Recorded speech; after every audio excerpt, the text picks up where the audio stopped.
Hello, my peeps. Locking down the truth with Marci Lock on Marci Lock TV today.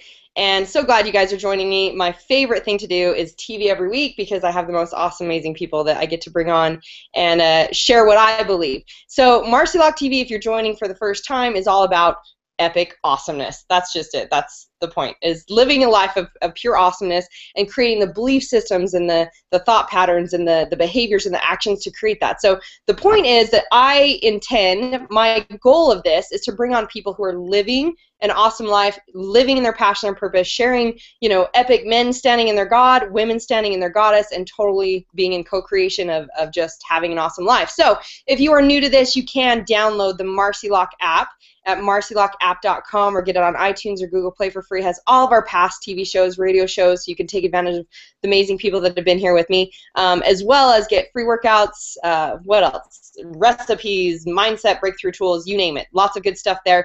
And you can go to mindbody90.com to get my free video series on breaking through the lies that are limiting you and getting to the rockin' body and life that you want. So today, I am super excited. I'm in this cool little place. It's like, we should play a game, Dino. Should we play a game? Sure. Like, you guys could guess that I am, but Dino got it like super fast when I got on with him. I'm like, where am I? He's like, you look like you're in a red bedroom. And Headboard and pillows kind of gave it away. I know, the pillows. But so today we're talking about sex. So I was like, it just feels right. It does. It just feels right to just sit on my bed and have this conversation about sex. And I told Dino how cool I am. Look, I've got candle on one side of the bed, and I got, where's the other candle on the other side of the bed? And Dino's space that he's in the studio, he's got some candles too. I'm gonna have to do it. Lighting them? Let's do it. Why not? You just set the mood. So we're totally setting it up here for some awesome sex talk. It's not lighting. Well, this could be something you can cover, Dino, is when shit goes wrong or when things show up and it's not going right in the bedroom, how do you recover? How do you make it flow no matter what? That's so awesome. Today, obviously, is this amazing genius. I'm so excited to have this conversation with him because this is a realm that I feel like is sheltered and not discussed or talked about. And we create these conditionings or thoughts or beliefs in society around sex that keep us limited.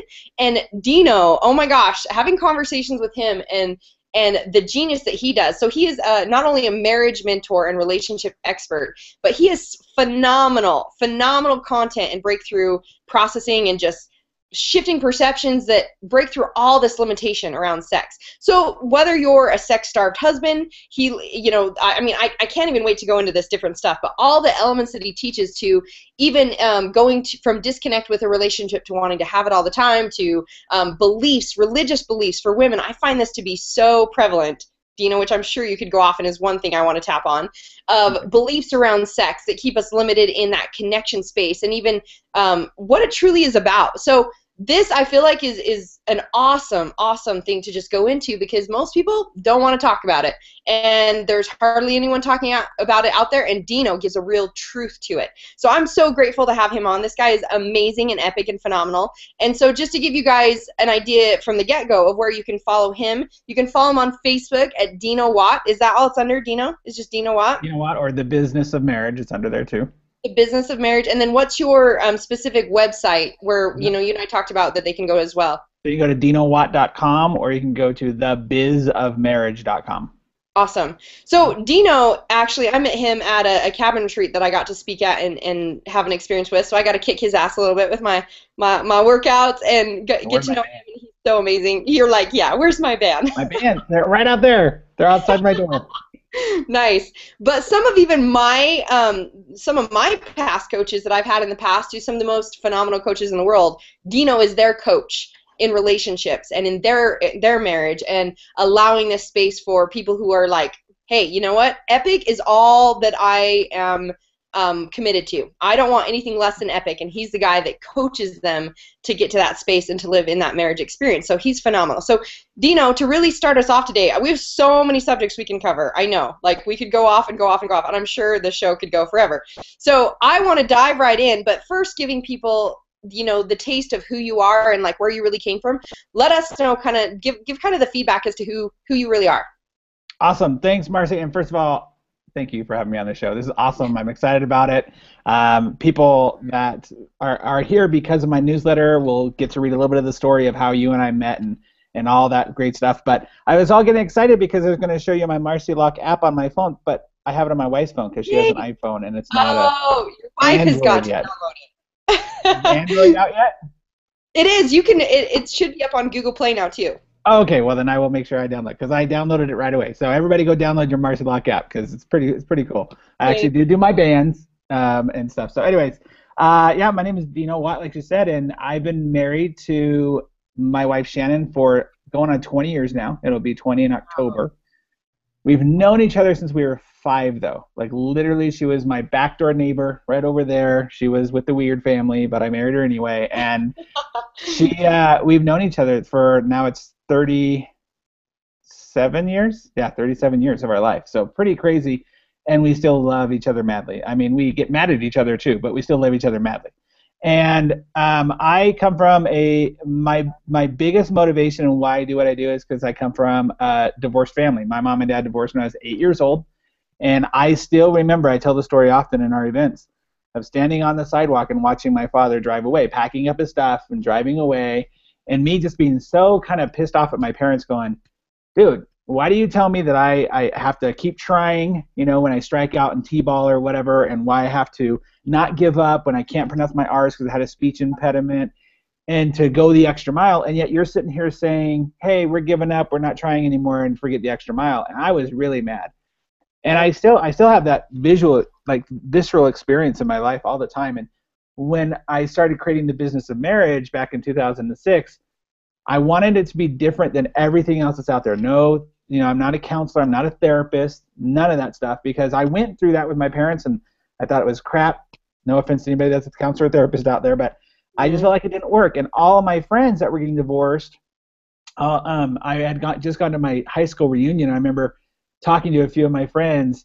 It was my 10-year high school reunion, and there were people that were on their second and third marriages, and I was like, what is the deal with this marriage counseling? Why is it not working? If everybody's doing it, if it's so prevalent, why is it not working? What can I add value to? So I started looking at it a little differently, but although I took a hook of business, the real place that I come from and everything I do is from that 8-year-old child. Like, what would an 8-year-old child say to their parents that the parents would actually listen to? From the mouth of babes, right? We learn so much from kids sometimes if we would just listen to them. But what would that 8-year-old child say that would maybe make their parents go, maybe I should look at something a little differently? And, there's all different sorts of circumstances. Marci, and you and I have talked about your circumstance. And, like, I believe in divorce. I believe that there are certain circumstances that is needed and necessary. But I also believe that the most important thing we can do is try to avoid it at all costs because of the ripple effect, which is the name of my company, that it causes. So I come from that place. I was coming from a place of my wife and I, because we had dated so long, we actually waited till we were married to have sex, and we dated for so long that we wanted to make it a great experience in our life. We didn't want it to be just this horrible experience that we'd heard about from so many of our friends. That not only just the first night horrible experience, but just I just laugh because I resonate. Right, like the whole experience of people, even the stereotypes of the ball and chain, or, oh, he wants to have sex again, or I never get to have sex enough. We just really said, well, I don't want that part of our life. My wife and I, we loved to make out when we were dating. We made out all the time, and she had her own house. And my mom actually went to her one time and said, my mom likes to play the devil's advocate, and although she has the same beliefs as we do, she was kind of being sneaky, and she's like, so how do you know you guys are gonna? And she said this to Shannon. And she's like, how do you know you guys are gonna have sex if you haven't had sex before you get married? How do you think you're gonna like each other and be compatible? And Shannon goes, you know what? We make out all the time, and we have that desire to make out with each other all the time. We'll make it work because we already have that physical attraction towards one another. We're going to make that work. And that kind of became the theme of, let's make it work. If it's not working for one of us, let's talk about it. Let's get the education. And I want to say right at the very beginning here that I believe sex and intimacy is a very sacred thing. I think it's the most creative energy we can have. We'll kind of get into that a little bit later. But I think that it's also one of those things, like you said, it's so taboo that it shocks me. I've been doing this now since 2006, and it shocks me every time I'm on a call with a client or a potential client, and I ask the question, when's the last time you have sex? Or how frequently do you have sex? And I'm not kidding you. I hear everything from, some of them, oh, once a week or, once a month. But I've had people who tell me, well, let's see, we have 4 kids, so we've had sex at least 4 times. Wow. Seriously. I had Oh. one lady who said to me, well, my daughter's 3, so if you go back 9 months from when she was born, so almost 4 years. Oh my goodness. And Mm, I just think it's so sad. Like I don't ridicule that in the sense of yeah. making fun of it. I think it's sad Yeah, of because it's course. such a powerful part of our human existence that you're just not engaging in. So that's a little bit about me. I don't know. What else do you want to know? Blood type? I No, don't know. that's amazing and awesome. So why you do what you do is because it all dropped back to that 8-year-old. Were you 8, you Absolutely. said? 8 years 8 years old? old. Eight When years you're old. saw your father pack up and go. And so I think that's phenomenal that it comes from a place of pure love. And then as you probably learned and discovered how to really assist marriages and relationships, you discovered that this huge element where there's massive blocks and barriers and massive disconnect is sex. Yeah. So what's funny, Marcy, is that I started doing it because of that, right? And Mm-hmm. now I continue to do it because I want to be the best husband I can be. I always joke about I don't have a degree. Honestly, my degree is in makeup artistry. I have a degree in makeup. I used to be in the movie industry back in Hollywood years ago. That's my degree. But I joke and say I have a PhD. I'm a passionate husband and dad. Oh, And I love what I that. have for that is I really do want to be the best husband possible, and I fail all the time. I'm egotistical. I'm a jerk. All that stuff that we all are, right? I'm not perfect in any way, and we don't have a perfect marriage, but we are perfectly working on it every day. I love that. And that's the key, right? Is like to always want to learn. So that's where I come from. And you're right. The sex thing is crazy because we all want it. Well, most people want it. At one point in your life, you wanted it. If you're somebody going, no, I don't want it. You wanted it at one point. We are sexual beings, Mm-hmm. and I believe in that. And I made a commitment to my wife. I never have it. I don't have a desire to have sex with any other women. And I know that in order for me to keep that, studies show that married couples not only have more sex than single people, but they have better sex over time than single people. And I want to make sure that I'm one of those people. Mm-hmm. So I'm not afraid to talk about it. I'm not afraid to break some taboos that are out there, and a lot of them I believe are self-made taboos. There's, especially when it comes to religion, we'll talk about that. That there's a lot of made-up doctrine that people believe in, as opposed to really just getting the word out and studying what you need to know about how you can both be fulfilled. So The first thing that I mean, so there's so many aspects again that I would love you to give people your nuggets on and break through. Obviously, I believe, and this was a shift for me in understanding that how you said we're sexual beings. hmm So our sacral chakra is our creation center. Will you hmm spin off on that a little bit as to why when you're actually tapped into that portion of your life or that connection of your life, how it opens up that realm for you to create and to do everything. Like, why is it important to get in tune with it? Where someone else might say, well, I'm in the space where I don't really want sex. And maybe they're thinking that, hey, that serves me because then I'm not wanting it. It's not like something's missing from my life. It's just like someone who's overweight or, in limited finances, they're validating their life to say, it's not that bad, I don't really need it, but they don't realize what they're missing, the cost they're paying in their life. So spin off on that for me, will you, Dino, and just Sure. share why is that so important? Yeah, well, you mentioned a couple things that are really important to understand is that I believe that sex and money are really connected. And you mentioned earlier the Totally. taboo of talking about sex. The biggest taboo that people have found is talking about money, and the secondary one is sex. Mm-hmm. And I believe they're really connected because I believe money is a creative energy. You think about the most creative people in life, and I'll use, for example, comedians. Comedians have to be super creative because they got to be able to be witty and make you laugh, and it's a really hard job. But we celebrate the funniest people in our celebrity status by giving them the most money. Your Jim Carrey has always made more money than your Meryl Streep. Even though Mm-hmm. she's a great actress, she's not funny. Mm-hmm. Your Melissa McCarthy right now Good is thing I'm funny, Dino. what's that? I said, good thing I'm funny. Good. It's really good you're funny. It's really important that you're funny.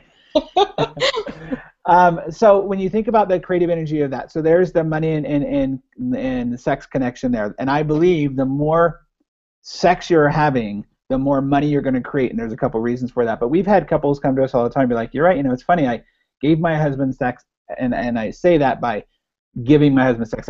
We had sex together, I should say it that way. every day for a week, and he was a car salesman, and she's like, he sold more cars in that week than he had in a single month. And I went, oh my gosh, because he's not thinking about it all the time, because he's not distracted. But let's just put it in a real form. What is the point of sex on an animalistic, on a nature level? It's to create. It's to create another life. It's to create another human being. We were first, if you believe in the Adam and Eve story, we were first told to create more human beings, to procreate. Well, why would we not then think that the more creation we're doing on a physical level and hopefully emotional level, we're going to be more creative in our work, in our processes, and the stuff that we're creating. We're going to be more attentive. We're going to be more focused. We're going to be all the things that, we get women coming to us a lot saying, I wish my husband was more attentive to me. I wish he was more emotional to me. I wish he was more caring. Well, guess what? That's what sex brings out on a physical level. On another level, let's go even deeper. And just to warn everybody, Dino has some crazy theories on stuff, but I believe him, so they're good. It's an experience. It's awesomeness. I'm excited to hear. Bring it. Is that I believe that women, when you get to give birth, it's the closest you get to becoming God, right? Because you're creating something. You're actually physically bringing something into existence, into life. Well, I believe the actual feeling of an orgasm is the thing that God has given us to be able to just get an inkling of what creation is like, of what it's really like to create something, because in that moment you are creating another human being, or the potential of another human being, just like God does. And I think I believe he gives that to us so that we'll want to understand a lot more of who he is and how he affects our lives. And that when we're, Marci, I heard you talk at that retreat when you talked about sometimes when you're on stage, a lot of times you're on stage, you're just like in the flow, right? You just let that inspiration come to you. And I love those moments in my life. And even this, like we have some little bullet points that we can talk about, but this is just a free form. Let it just guide through us, right? Yep. That feeling is a feeling of creation. And so the more you recognize that, because you're doing that more often, the more you're in that flow and you're able to have more and be more and create more and be in this space of being able to really help other people. And that's what I believe being a God-centered person is all about, is helping other people. So there's that piece of it. And then I mentioned in my email that I sent out that women don't need to have an orgasm to create. Isn't that fascinating when you think about that? Men have to have an orgasm to create. Interesting. Another life. I'd love you to go deep on that. So think about that. If women in general don't have to have an orgasm to create life, why then did God give you the ability to have an orgasm? It's only for your pleasure. Period. There's literally no other reason. Sure, there's some other health benefits to orgasming. There's a list and tons of lists out there you find on the internet of physical health benefits. But really, when it comes down to it, the actual feeling of having an orgasm, big, small, and different, multiple, whatever, it's only for your pleasure. So I believe that is how in high regard God puts women, first of all, and how much in high regard he puts women to be able to have pleasure in their life, to really get to know who he is and that feeling of creation again. And as guys, it's just like, it's the only reason we'll come back to doing it over again, right? Because if there was no real pleasure to it for us, we'd be like, okay, well, no big deal. But we want to come back to that over again. But something in that too, Dino, which taps on a huge other aspect, is somehow the women, we don't go, oh, I'll just do this for my pleasure, for my enjoyment. And we have these stories, which I'm sure you can get off on, of like it's for their, like when you say, well, I have to do it or to make my husband happy. We took it away from being about us having pleasure. And when you're in that belief system that you're actually, it's not okay for you even just to have pleasure, then we do the same thing in our life in every aspect. Like we don't take time for ourselves to work out or to be happy or to follow our passions or anything, because we are literally denying ourselves pleasure. So you're saying we're physically created to receive pleasure, and God wants us to have pleasure in our creation, even of how we're made. So that's just it. There's no reason whatsoever. You and I, when we first started talking about this, I asked you, I said, as you discover this stuff for women, and you're like, they're shedding the pounds and they're feeling that there's got to be sexual stuff that comes up, because a lot of women use obviously their weight and stuff to cover up, to push people away. Yep. And that's not every woman, because obviously there's guys who are attracted to thicker women and stuff like that. But the point being is that there's got to be stuff that comes up on a physical level when it comes to sexuality. Yep. And the thing is that a lot of that comes as a physical response to an emotional belief system, and some of that belief system does come when it comes to religion, when it comes to what you felt. Shannon and I, we are born in the same religion. We believe the same thing our whole lives, and we believed we were not going to have sex before marriage. And I got to tell you, I told you earlier, she lived on her own. She had her own house. Mm-hmm. We had plenty of opportunity to find times to have sex if we wanted to. We just, kept slapping our hands and, taking walks or whatever, getting away from each other, especially when we knew we were going to get married and we knew one day, this specific date, October 29th of 1991, we were going to have, or 1994, sorry, I was not even in the city, in the States in 91. In 1994, we were going to have sex on that day. We knew it. So it made it so much harder. But when we finally did have sex, it was one of those things where she had to have a bit of a mind shift. I think it's sometimes a lot easier for guys to go, cool, somebody said yes, I can have sex. Yeah. Where for women, a lot of times it's that bad girl thing. It's that, oh, you're not, you shouldn't let somebody touch you there or do that to you, because of all the stuff you've learned for, in her case, 23 years of her life. Yeah. And so there's this thing that I think a lot of women do where they, and I got to say, I'm seeing it more in men too, and we'll get to that in a minute, but a lot of women do where they go, okay, I feel internally guilty for doing this thing I've been told not to do my whole life, but I don't want to tell my husband no, so I'll gain weight and I'll make myself not attractive to him. Well, I see that a lot in guys too nowadays too. It's really interesting how guys are, you'll see a lot more guys who are, and I'm not at all at the weight that I want to be, but the guys have the protruding bellies, the guys who are just slovenly about herself. When I first started the business of marriage, I had this whole thing about marketing and advertising and how you need to market and advertise to your spouse so they'll pick you over and over and over again. But I think sometimes we put on those pounds, or we put on those, even just we dress differently. We don't do our hair. We stop putting on makeup for women. Guys stop shaving, or they stop trying to woo her in order for it not to be that big of a deal that we have to have sex, because sex makes me feel guilty. Like there's this whole chain reaction that I think happens sometimes. And the problem with that belief system is that there is no, whatever your belief system is, I don't care if you're a Buddhist or whatever, there is no doctrinal evidence, especially in the Christian world, that sex is bad. Matter of fact, it's just the opposite. There's a great book out called The Act of Marriage by a pastor named Jim LaHaye that Shannon and I read before we were married, and we could not read it together because it's so explicit. It's so makes you want to have sex. It does. It made us want to have sex. So we were like, okay, we have to read it separately. Can't be in the same room together. Yeah. But we recommend it to so many people because they just don't understand. Part of that, the whole, God gave women orgasms, that's a part of that book. Another part is the understanding that, women, 70 to 75% of women do not orgasm vaginally. Mm-hmm. So what happens when a guy and a girl are together, husband and wife, or guy and girl, whatever, and she doesn't orgasm?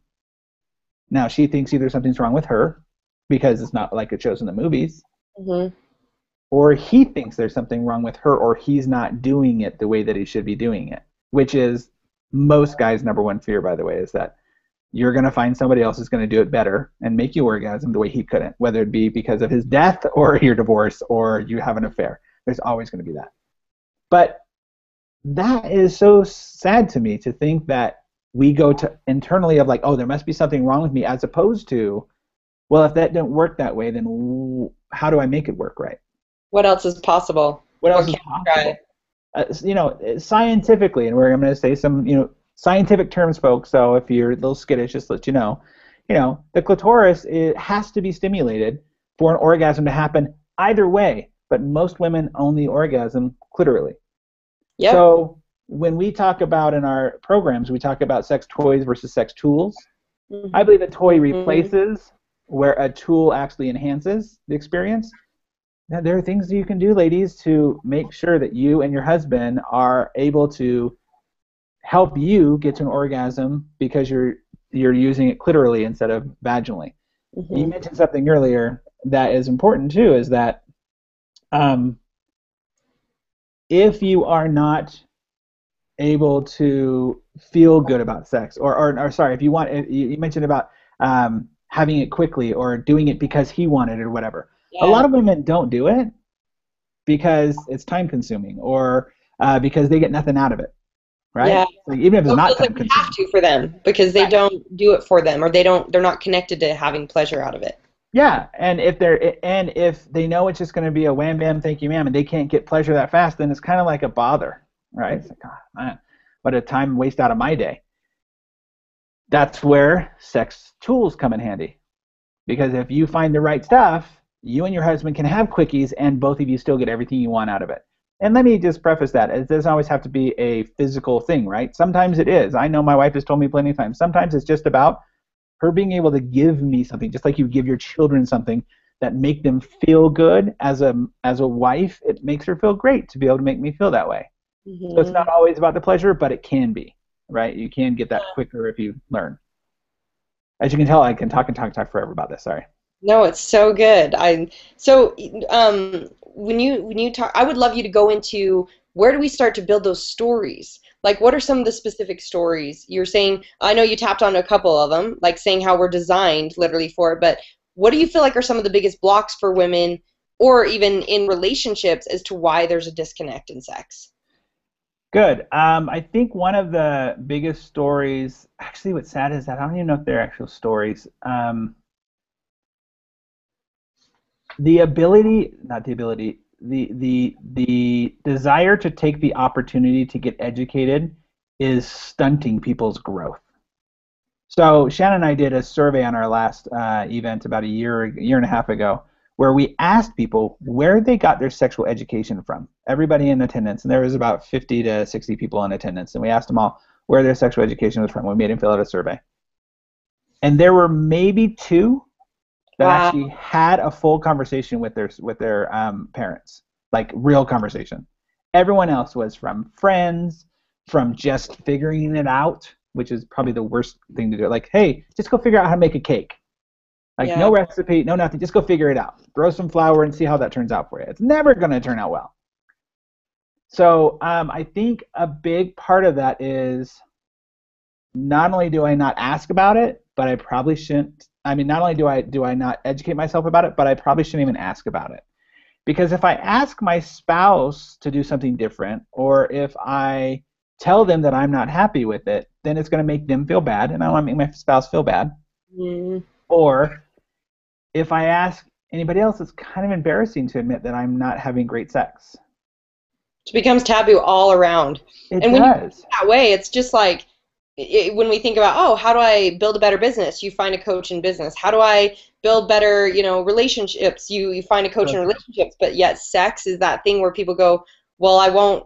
You're so right. Like there is no education. I remember, for me personally, when I was, I did the same thing, did the virgin until I was married, kind of grew up with those religious beliefs, and just like you, slap the hand, I can make it by, and kind of a thing. And just my mom, because my dad had passed away and she'd gotten remarried, just giving us this book that was kind of, or like a tape set on kind of talking about it. But that was like, oh my gosh, like they're really talking about it. And so many things that you talked about for women, having that story my entire life, all of a sudden it's like, oh, and on this day, you said on this day you knew you were going to have sex, even though you're like so like ready for that and you've been slapping your hand to not have it, when you get to that day, all of a sudden you're, like you said, how many ever years of belief systems that said this is not okay, it's internally that it's not okay. So it's just like, oh, this just now all of a sudden it's okay. And so how do you take people to open up the mindset to go, wow, it's just sex, and how do you talk about sex to, or create that conversation with your spouse? Because what you're saying is, if someone says obviously something's missing in our relationship, I want greater sex, but there's all these thoughts that keep them from having the conversation. How do you really create that space for people to move into that with their spouse? Well, I think it's important to understand too is that sex is a touchy subject because it is special, and it should be. I don't want anybody to leave this call thinking that I think that we should just, just go off, talking about sex with anybody at any time. I think that sex between a husband and wife especially is so sacred and very important and special. I think the challenge comes up with your own, a lot of times, sadly, family belief systems. Yeah. So we have to start talking about what is it that you're missing in your relationship that you really don't want your own kids to miss. Yeah. I got to give it up to my mom that my mom was a little too open about sex sometimes. Like we were like, hey, Mom, I don't want to hear, I don't want to talk about it with you or whatever. But also they were very conversational about sex too, in the sense of they were happy to talk about it when we were getting ready to get married. But leading up to that, not so much. And I think that you have to start with the place of understanding that this isn't a fault situation. If I'm not happy in my sex life, it's not your fault. If Shannon isn't happy in our sex life, it's not my fault. It's because we're both not willing to talk about it, or she doesn't feel there's a space to be able to open up and talk about it. When a husband says, hey, I want to have more sex, and we never have sex all the time, he just doesn't know how to say why he wants to have that sex and what it does for him. He doesn't understand the creative part. When a wife says, wow, our sex life really, I had a woman on the phone a couple weeks ago, she's a new client of mine, who's like, I just don't see the point in sex. They've had a child, they've been married 10 years. It's like, I don't see the point. I get nothing out of it. And this is what you said, and I don't mean to be graphic, but you said, all I have is a messy cleanup afterwards, so what's the point? She goes, I have to clean up a baby, I have to clean up the house, I don't have to clean up myself just because he wants to have sex. And I was just like, wow, that's just so a different perspective that you have to look at and go, okay, well, it's because you haven't been taught how to enjoy sex and went back to not ever having an orgasm and things like that. But you have to be able to open up the conversation of security and safety and knowing that this is a safe place. And unfortunately, some marriages have gotten to the place to where, sex, let alone anything else, is not safe to talk about. But you also have to believe that there's a time, if it's a religious thing, if it's a feeling of your own made-up doctrine, I think it's important for you to make up, to be able to get to the place of saying, you know what, I'm gonna study myself what's really said in my religion, whatever religion is. I have a client I have a Catholic client who they had sex before they were married. In Catholicism, it's not supposed to do that either. I don't know if there's any religions where you're supposed to, but in their religion, they were both married, or they were both teenagers dating. They had sex at 16. They ended up getting married and all that stuff. Cut to 20 years later, that is her biggest guilt spot, is that she had sex when she was 15. So we had to have a conversation about, well, what about if you believe in Jesus Christ and you believe about the atonement? What about the atonement of forgiving yourself and saying, hey, I made a mistake, I was a stupid kid, and now I get to move on and actually have this experience, this beautiful experience with my husband more often.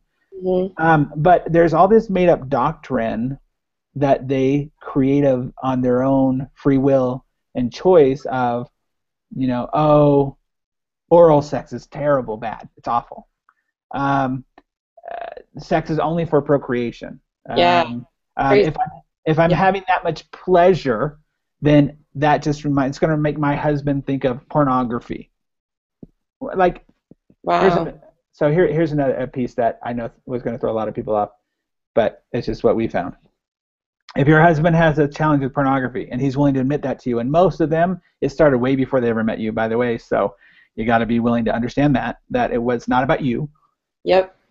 But if they're having a struggle with pornography, I don't think pornography is good for marriages. I think there are so many studies that show over and over again, not only bad for marriages, but they're just bad for you physically. Most guys who are addicted to pornography end up becoming impotent a lot faster than most men who don't. But if you're having a struggle with pornography, the worst thing you can do to your husband is then deny him even more sex. Yeah. Like, doesn't that make sense? When I say that to women, I know Shannon has to usually have this conversation because she's the one like, ladies, if your husband's struggling with pornography, you better talk about sex more often and give it more to him. Because if you are mad at him because, you're offended and you're upset or whatever, guess what he's going to run to when he's feeling depressed and sad and lonely and sexual? Pornography. Yep. It just makes sense. I don't know if that answers your question or not, but you have to start with opening the conversation of safety, of knowing, you know what, we don't know everything. We are sexual idiots in a lot of cases. We're a lot of people are sexual, novices, even if they've been married 10, 20 years, because they've only been with the one person. that they've only done the one thing with, that they've never really gotten real pleasure out of. So be willing to open up the conversation of, you know what, I don't know, and I want this to be a powerful thing between us.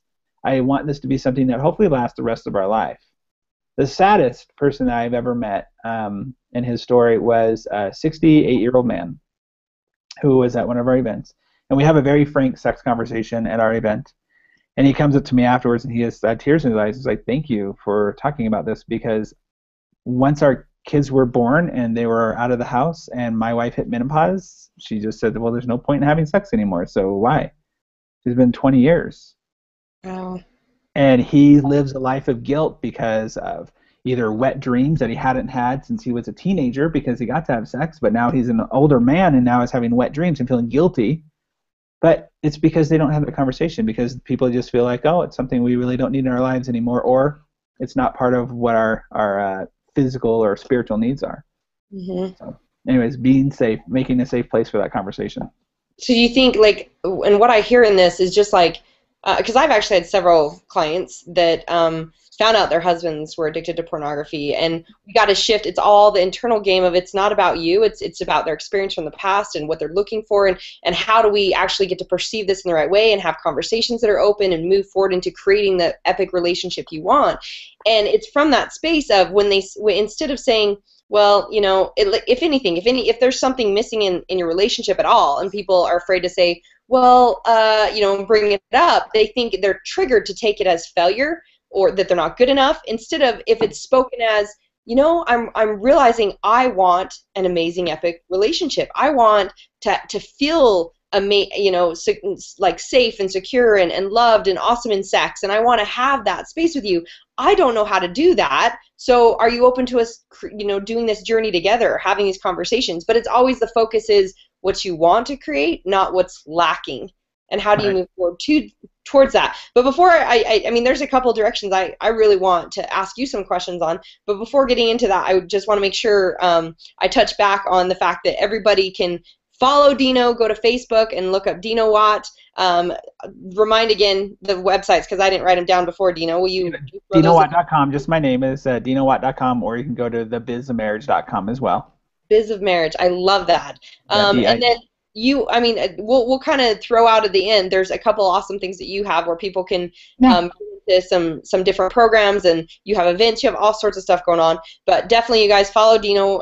He has such great content, such fun, and I mean on so many aspects too. You can obviously hear and understand just from the little bit that we've been able to touch on.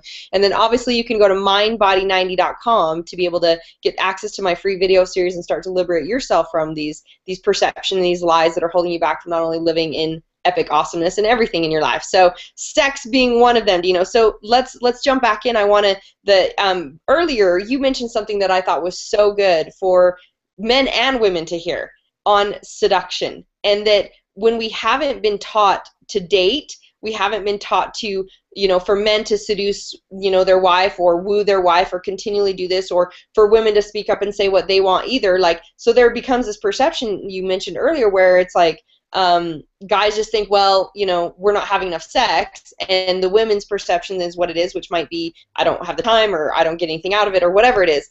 And you really came back to saying that it's about, if a guy's, and I love this. First off, you did say that you get to take responsibility for yourself, in that if you're not having enough sex for guys, there's a reason why. It's not because of your spouse. And for women, I think it's the same thing. If like that story you mentioned about the female, your new client who's saying, you know, well, it's just like that the reason she doesn't have sex is because of her perceptions about sex.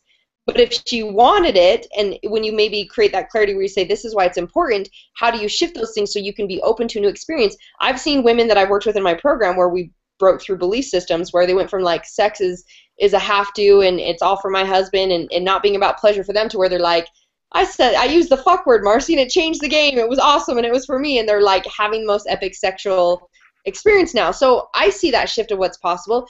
Allow us to understand what you're talking about when you say we've just never learned how to seduce, and how to take responsibility, that the person take responsibility for starting to create that in their experience. Yeah, I think that's a great question. There's two things, actually. I think in some ways, I think most people did seduce when they were first dating, like, because it's that innate game you go into, the animalistic thing that comes out of you, the science that is biological in you to seduce somebody. You know, you're going to make yourself prettier. You're going to do whatever you can to woo them. I think what it is you forget that. And when it comes to marriage and life, and let's just face it, there's a lot of stuff going on. You've got 2 kids. I got 3 kids. When they're younger, I had 3 kids under 3. Look, there was a point in our life where Shannon was not wanting to be the most sexy person ever, right? She had 3 kids that she had to deal with, wiping 3 kids in diapers, wiping butts all day long, and then, oh, honey, let's have sex. Like, I get it. But there's also this notion that, well, there's this belief system that I think comes into us that we don't have to work for the prize anymore, especially guys. Like, since we got married, there's no need for me to really date my wife. Now, there are guys all the time that come in and say, oh, we go on date nights all the time. No, they don't. They go on nights out, which is usually a dinner and a movie. But dating is when you made special plans, you called her ahead of time, and you made an appointment with her to say, hey, you don't have anything going on Saturday night, right? I want to take you out to a special dinner and a concert or a play or a walk in the mountains or whatever. Like, you find out what her desires are. When you were first dating, you did whatever you could to find out what her likes were and made sure even if you didn't like it, you did it. Like, oh, the ballet, honey? I love the ballet. Let's go to the ballet. You totally did stuff like that because you wanted to woo her. And then there's another side of that. There are people who got married, and I think a lot of people put in this category, that when they were dating, they had no money, so they did made-up creative dates, which were great, but they never had to like really work hard at figuring out how to make a date powerful and awesome and make them go, ooh, this is the guy I want. Think about the animal kingdom. Like, the female animals go for the most dominant men. The men are going to show themselves, and then they're going to puff up their chest. The men are going to make the biggest kill because that's the woman, or that's the guy that she knows is going to protect her children.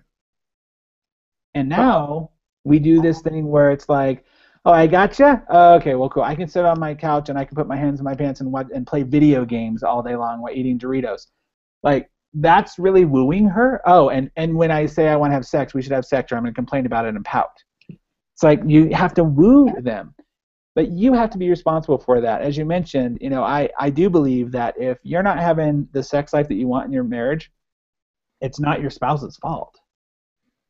Like, you haven't done what you need to do to woo her. You haven't read the books. You haven't done the things. You haven't even tried to last longer in bed so that you could make her feel like it was worth it for her. For a woman, you have gotten to the place to where you say, well, you know what, it's not necessary. Or you've gotten to the place where you're saying, yeah, I don't want to have that pleasure for myself, which I think is a whole other thing, right? When you say I don't want pleasure for myself, what are you really saying? Like, that's not just I'm not worthy of it. The deep core belief system is I'm not worth it. Right, and it's not just sex, right? Where else do you not want feeling that you don't deserve pleasure? I don't deserve pleasure in my hair color. I don't deserve pleasure in my body. I don't deserve pleasure in my house. Like, all those things you say you don't deserve. Yep. So I believe that you have to really do things and train yourself to learn to seduce one another again, over and over and over and over again. And there's plenty of books out there. There's plenty of information out there. Even just make it up. Here's the thing. Like, I have programs, right, that I help people with their marriage and stuff like that. And the truth is this. I think everybody really knows what they're supposed to do. They just need permission to do it. Sometimes that permission, Marci, most people know they need to move more and eat less, and they'll lose weight. It's part of it, right? Yeah, for sure. They just need the permission from someone else who's gotten the results, or someone else to be able to say, it's not about just the moving, it's about why you're not moving. Or from themselves.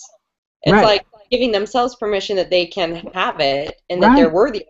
And that's where we get into the decisions, like the mindset that stops them. And you're saying there's these mindset things that stop people from just moving, realizing that sex is just part of life and we're sexual beings and it's like we're created this way and all these things. Like, your perception opens that up for them to then move into the behaviors of creating it. Yep.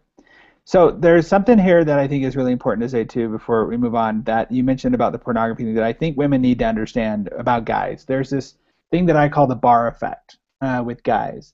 And what it is if your husband had a sexual experience before he was supposed to, meaning if he was in a very religious family and he let's not even do that. Let's just say that they were sneaking to have sex. So let's just say your husband is somebody who had sex for the first time with some girl, whether it be you or somebody else, and say the back of a car. And there's this emotion that happens, this chemical situation that happens in your brain when you have sex anyway, right? Like a ton of hormones and chemicals go off the moment you orgasm. That there's bonding chemicals, there's remembering chemicals, there's all these different chemicals that happen. We won't go into all of that. But what happens is that if your husband was somebody who had sex when he wasn't supposed to, or if he was sneaking it around, there's an added chemical that doesn't actually happen again in their life at the same way, especially if it was their first time. So the first time they're ever having sex, they're in the backseat of the car, they're getting ready to have it. They know at any moment either somebody can stop them, can walk in on them, or you can stop them, or the girl can stop them. I'll use the example of a recent client too, who their first time was in a shower in her house, and the parents were there. And they knew, like, it was just a heightened experience, right? Well, because at the moment of orgasm for him, not only do all the normal chemicals go off, but now it's like basically put on crack because of the adrenaline that just happened too, of the sneakiness, of all the other stuff.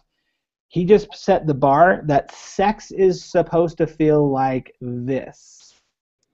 Now, for the rest of his life, his brain is going, sex is supposed to feel like this.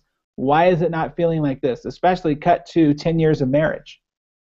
10 man, I remember when sex was like this. And it's always like this now. Because he'll never be able to get to this bar ever again in his life. It's impossible. It's the first time experience, all those emotions that went into it.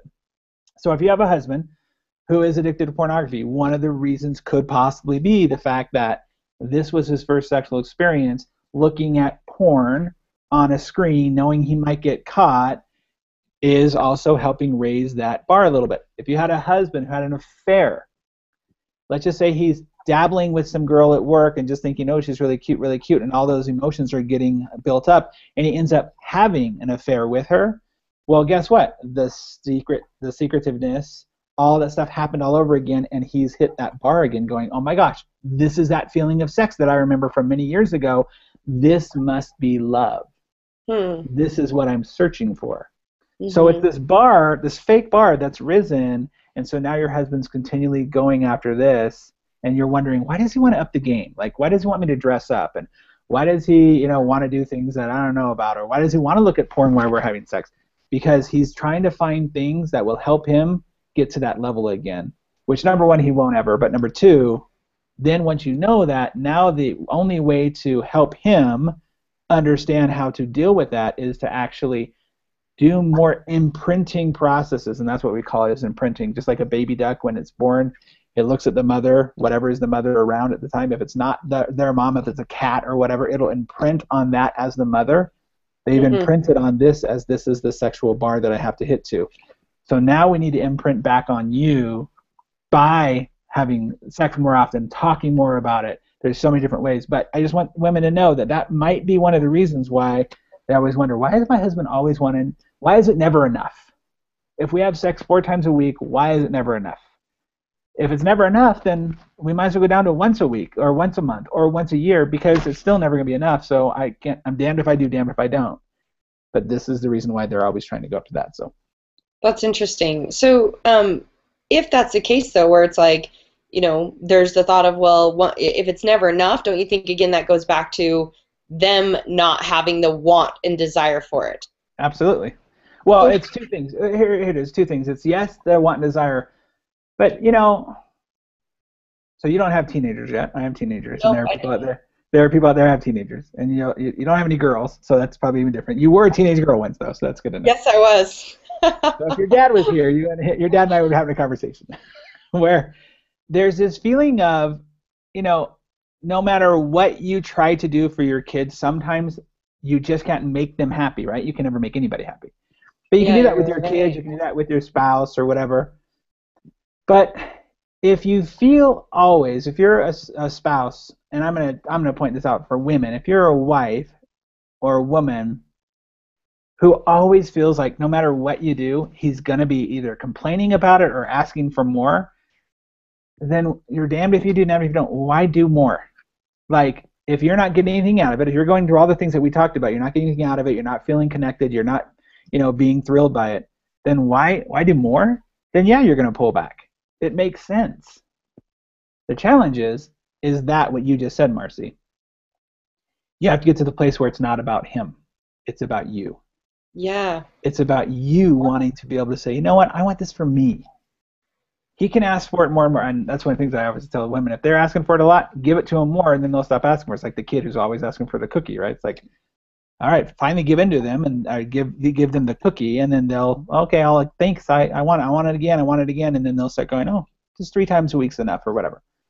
But I want them to know that it is about them wanting to have that desire. I know Shannon doesn't want it every time I want it. I got that. I'm totally clear on that. I know it's harder for things to happen if I don't want it every time she wants it. Mm-hmm. But I also know that we have gotten to a place in our relationship where she wants me to be happy, and that happiness makes her happy. Yeah. Like, it's this connection thing again. So she might not always want it. She doesn't always want me, but she wants me. Does that make sense? But part of it is dropping back and you going, okay, if I want an epic marriage, if I want epic relationship, if I want an amazing sex connection, part of it is that I get to break through the beliefs and all the shit that says that it's not about me and desiring and having pleasure and how-tos and how to make it better if there's a disconnect there. But on the opposite side, you're saying it's just life and reality that, maybe men do desire it more, think about it more, and with the busyness of life, like there's these things going on where part of it is if we want to create connection and there's a transaction, but it's not always I'll only have sex with you if you do the dishes, Right, kind of. right. That's a transaction versus a deposit, and I believe in deposits. It's like, well, obviously, and you're saying if she's like, well, I know that this is where you're at, and I want to make you happy, even though it wouldn't be perfectly in the most, time frame for me, or I'm not in the mood or the space for it. I care about you, and so I want to create that connection. But then she also gets to work on it. That it's not just like, oh, I'm doing it for him. Yep, I'm doing it for him. Yep, I'm doing it for him. If we don't drop back to wanting it ourselves, it's always going to be a have to. And that goes back to that the ego mind does not want to be forced. Right. So whenever you try to force it, you're eventually going to sabotage it because you're forcing it. It's a have to, and nobody likes to have to do anything or shit all over themselves. That's what I say when you're shitting. Yeah, absolutely. Nobody wants to shit all over themselves. Marci, exactly what you're describing is the give-receive cycle. Mm-hmm. And unfortunately, a lot of women are kind of, I think, nature-wise, more givers, right? Mm-hmm. They're givers, and they forget that in order to continually give, you must fill your own bucket, so you have to receive. Yeah. You cannot give from an empty cup. So you have to be able to receive that.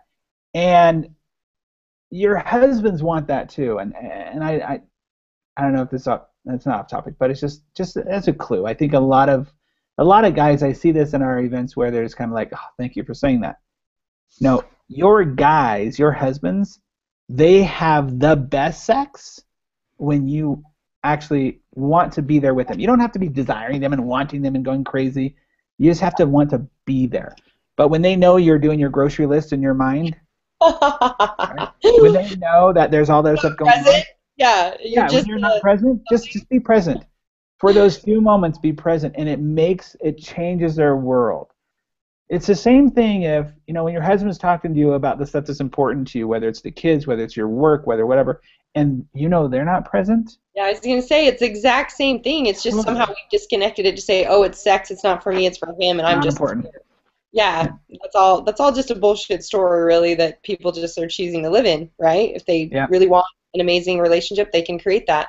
One last thing I want to ask you, because I know we're kind of running out of time, is you tell us maybe how do you bring together the importance of the feminine and the masculine, and is that an experience of bringing those together that allows, I know we talked about creation in the beginning, but I'd love you to kind of tap on feminine and masculine energy in that, how that gets to come out in that expression. It's so important. It's so important. I'll go back to your and my experience together at that retreat. and Yeah. and we went and got feedback from one another, right? Yeah. And at the very last night, we were giving feedback and asking questions, kind of masterminding. And my feedback was, Marci, everybody's on this call knows this, but Marci is someone who's like, get it done, right in your face. Oh, I'm gonna take you down, and it's great because people need that, right? I don't But know. but when I saw that at the retreat, I also know, because I got to know Marci for 3 days, there's such a soft, spiritual, loving side to her. And so what I said, Marci, sometimes when you're on stage and you're talking to people, you're so intense and you so are passionate about what you do that for guys, it kind of freaks us out a little bit because we're like, man, I don't know if I can handle a woman that strong. And that's not to say that you can't be strong, but it's to say that everybody needs the ebb and flow, the yin and yang, the masculine and the feminine, the alpha and the beta.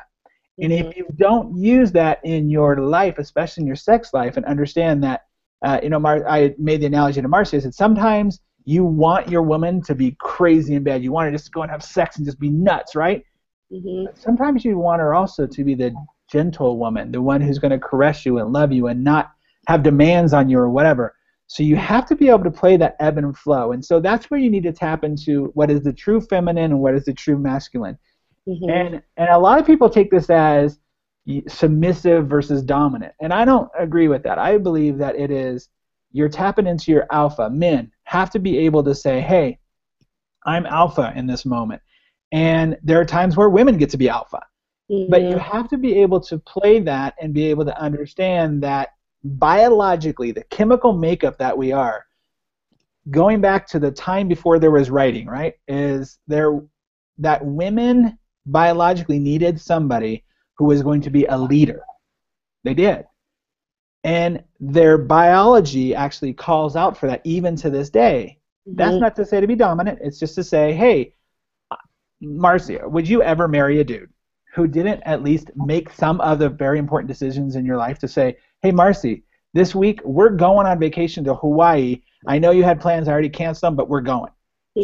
Well, this is funny because when you said that earlier about marketing, it's like even one of my business coaches was like, it's just like when guys like are interested in dating you, Marci, is like they gotta like market themselves to be worthy of you. And I thought about how it's like the other day I discovered on Facebook I had like 1,000 pokes. I'm like, what the hell are these pokes?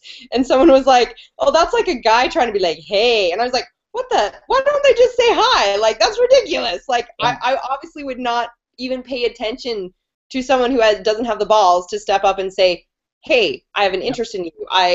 Exactly. So I get that for sure. Yeah. So you have to have that, right? You have to have that both. And then you also want the guy, just like the guy wants the girl who's going to be like, hey, I'm strong, I'm confident. Well, let's just say this. Most guys who are not sadists, they actually want a woman who's confident and powerful and strong and funny and all those great things, but they also want the woman who's going to be gentle and soft and loving.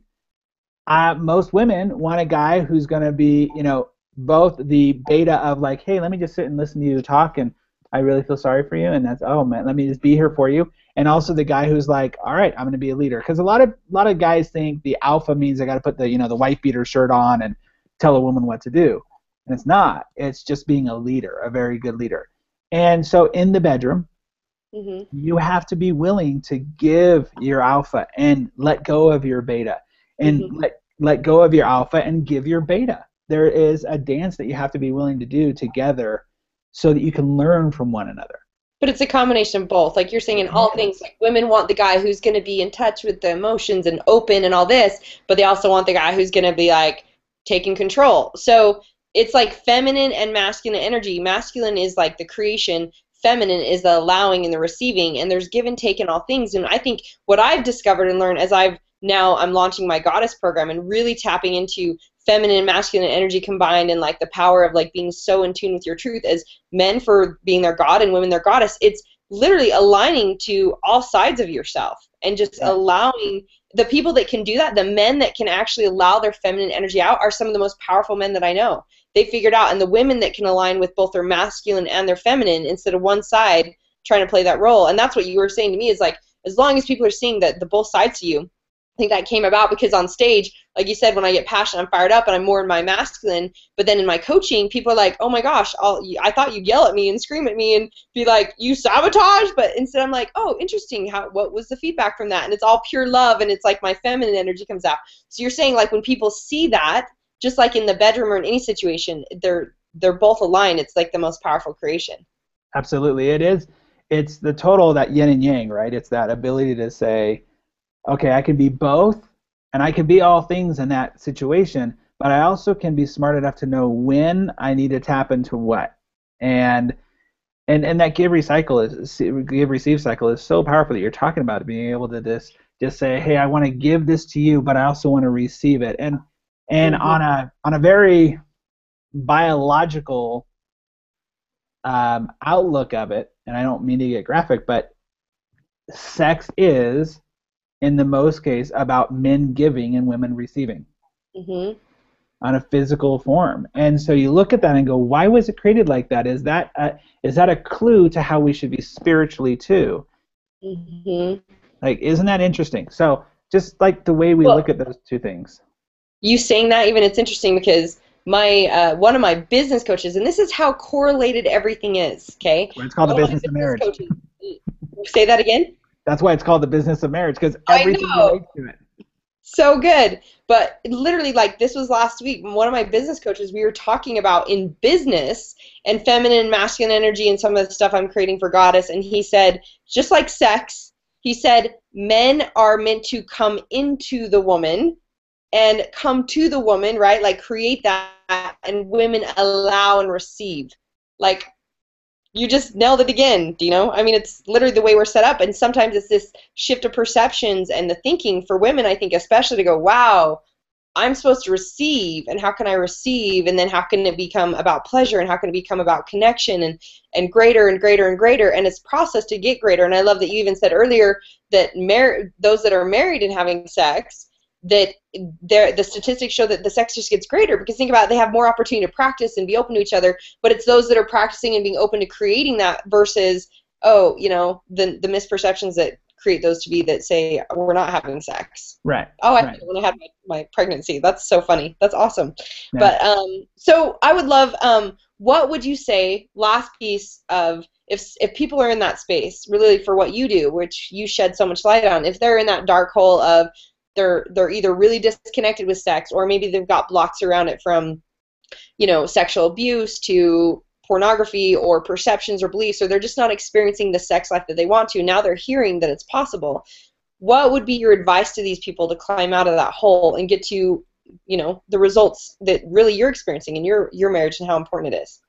Well, I think the first thing goes all the way back to what Shannon and I committed to doing when we were first married, which was have a conversation. Like, really be willing to have real conversations with your spouse. And I know some of you think, oh, they're not going to be in the space of hearing that, or we've never talked about it, or I don't know how to start the conversation. Start with that. Hey, I don't really know how to talk about this. I don't know, how to make this better. All I know is it needs to be better, and I want it to be better. And I think we're the most important part of our relationship. Your kids are not going to be there in 18 plus years, right? Mm-hmm. You too are the most important part of your relationship. So make sure that you are willing to have that conversation and be honest and open about that. I think if it's a religious thing, as I mentioned, that book, The Act of Marriage, to me, it's the greatest resource I've found. There's a lot of, the Sacred Marriage and different books out there if you are a religious person. But if you want to really break down, and like I said, it's by a pastor. I don't even know what religion he is, but it is so informative, and not just on a physical level of what sex is and all that stuff, but on a spiritual level. He quotes scripture to get you to say, okay, I know if you're not believing me, here's the scripture that talks about this. Mm-hmm. And it's fascinating. And then I just want to let everybody know that you have friends and close acquaintances that are going through the exact same problems you are. Mm-hmm. I know this because I've been doing this now since 2006, and I have talked to thousands of people, and it's shocking how similar our stories are. Yeah. So talk to somebody, like find somebody who's close enough to you, and just open up that conversation. And if that person is not willing to, that's okay. Don't stop there. Find somebody else who's willing to have that conversation. It's important. I think it's vital. I don't think it's the most important thing in the world, but it definitely is very important for the happiness of the two of you, not just on a physical, sexual level, but on a spiritual level too. I believe it's such a spiritual experience between a husband and wife. Yeah. Well, and there's so many things out there. I mean, as I've assisted clients in digging into that space, and there's so many elements out there to get resources now to help. But I think just sex is one of those things that's very, like you said, it's been taboo and it's not as talked about. But if you recognize you want something greater and different, there's so many resources just like you. So I would recommend Dino is one of the greatest resources for Let tapping. me say something real fast though on that, Marci. Is that I know you teach all your people the sabotage, right? The The steps of overcome sabotage. sabotage. Uh-huh. Listen, if everybody just looked at those and said, oh, I don't want to have sex with my husband tonight, and then looked at the 5 steps of sabotage, Mhm. go through those questions and ask yourself the questions of the 5 steps of sabotage, because they're going to sit there and make you go and realize why it is that you're sabotaging your own pleasure, whether Yeah. that be the true physical pleasure or it's the same as food, people. Matter of fact, I don't know if you know, we have the 3 categories of sex that are all around food. We have the fast food, the home cooked meal, and the gourmet sex that we talk about in our program. It's all about that. It's all about food, because that's what we relate to, right? Of pleasure. But people use your 5 steps to sabotage just when they're thinking, no, I don't want to have sex. That's totally like one of the greatest tools of my life that I use anytime resistance shows up and for every aspect. But it's about getting clear with what's really going on and not Yep. just kind of going through the motions and sticking to your limiting beliefs, staying in the same negative experience. It's creating something different. So, Exactly. you are phenomenal. I know, like, we just, out of all the content that you have and through my experience with you and all the different things that you teach around not only this, but marriage and relationships, it's like you have so much to give. And I so We do. appreciate, yeah, you do. And so I so appreciate we I felt love it. like this was such a great aspect to share, at least because it is so Yeah. taboo. And I so appreciate you being on and taking the time to do it and create it. I know with our schedules we've been looking at and stuff, and so again, people, go follow Dino, go to his website, go to his Facebook page. Dino, you actually have, like, you said you do have a promo going on right now for the sex starved husband, and which is for Yeah. both men and women. So tell us a So little bit about that and where they can find that. yeah, so it's the cure to the sexstarvedhusband.com. So the cure to the sexstarvedhusband.com. Right now I'm doing a promotional where you can get it's a 4-week program. It's 4 different modules. It's a ton of crazy, really fun content. It really is mostly for men, but a lot of wives are buying it for their husbands to say, hey, you're complaining about all the time. Here you go. Because it's about teaching them that it's not about you if you're the wife who's buying it for your husband. And for the men who are buying it, it's so that you can learn how to really seduce your wife again. And right now the promo is you get 2 weeks for $1. So you can see, hey, is this really worth it? I do talk about the 3 categories of sex there. We talk about a lot of stuff in that. But we go through the science of seduction. We have a great conversation with a gentleman named Athol K, who has a book all about alpha and beta energy and that whole thing. It's a 2-part conversation that we have about that, where I interview him. And for the first 2 weeks, it's $1, and then after that, it'll be $197 because or $196 because $147 product. But if you just want to get it all at once and just say, hey, I want the whole program, it's $97. So I give you a $50 off. So cheap.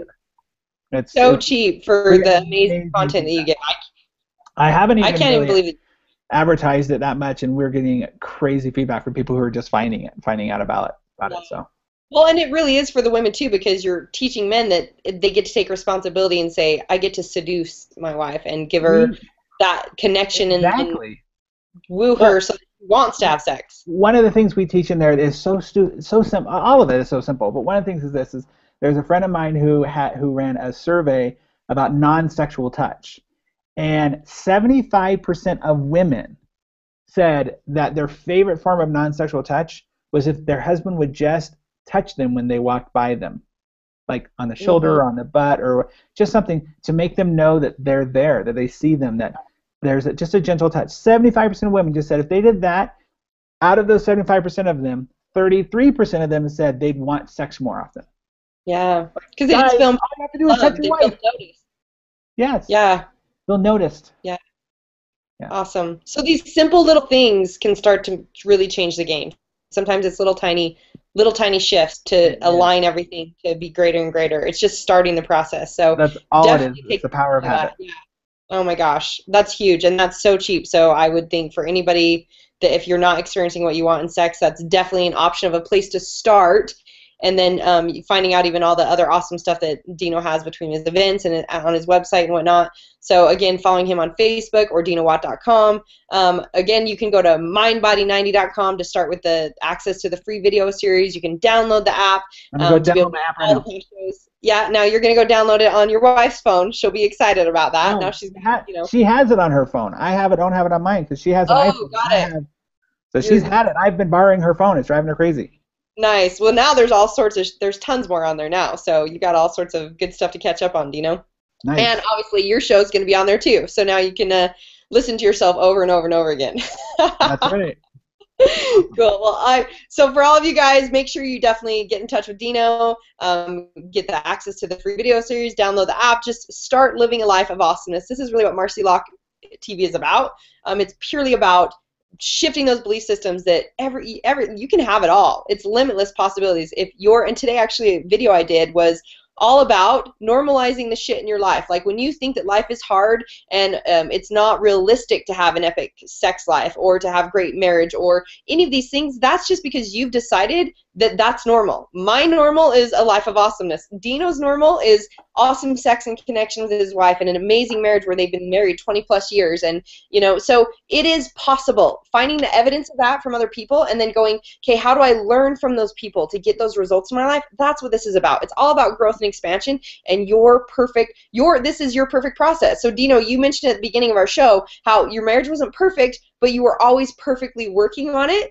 And I use the same phrase, and I always say it's not about perfection, it's about progression, but truly you're actually always perfect in every moment because you're perfectly being you're perfectly in your experience, you're perfectly in your growth process, you're perfectly in whatever you're supposed to be experiencing to have greater, if you choose to look at it and have greater. So I love that now you guys have evidence that it's possible. So just start learning from those people that have those results and sharing in what they've learned to help you get to that place, just like you have things that I'm sure you're meant to share as well for other people to experience the freedom that you can give. So all this perfect process of expansion and growth. How many times can I say perfect, Dino? Keep going. You're perfect, Marci. Keep going. I'm in the bedroom, and I'm in the perfect, bedroom process, right?